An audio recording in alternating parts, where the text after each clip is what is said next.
সুপ্রিয় সুধী মণ্ডলী, আসসালামু আলাইকুম।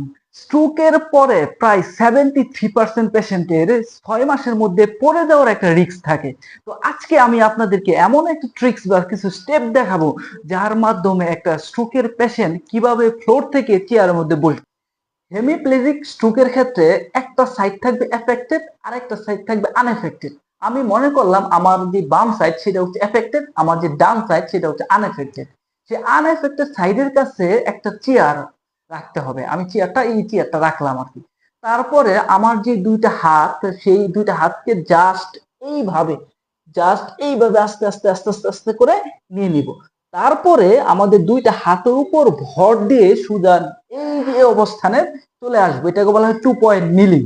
তারপরে আমার যে আনএফেক্টেড যে হাতটা আছে সেই হাতটাকে আমি চেয়ারের উপর আস্তে আস্তে আস্তে আস্তে নিয়ে যাব। নিয়ে যাওয়ার পরে আমার শরীরের ওয়েট কিছুটা হাতের উপর দিয়ে চেয়ারের মধ্যে যাবে এবং আনএফেক্টেড যে পাটা থাকবে সে পাটাকে আমি জাস্ট এইভাবে আস্তে আস্তে সামনে নিয়ে যাব এবং হাত এবং পায়ের উপর সমানভাবে শরীরের ওয়েটটাকে দেওয়ার চেষ্টা করব। এবং তারপরে আমি আমার যে পিছনের কোমর, সেই কোমরটাকে একটু উঁচু করব এবং লিফটিং করব এবং একটু টুইস্টিং পেঁচায় ফেলবো। যেমন জাস্ট এই যে খেয়াল করে দেখুন, জাস্ট এইভাবে আস্তে আস্তে আস্তে আস্তে এইভাবে ঠিক বসে পড়বে।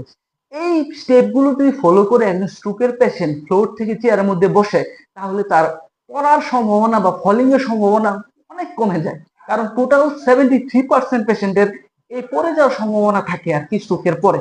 তো ভিডিওটি ভালো লাগলে শেয়ার করবেন। ধন্যবাদ সবাই।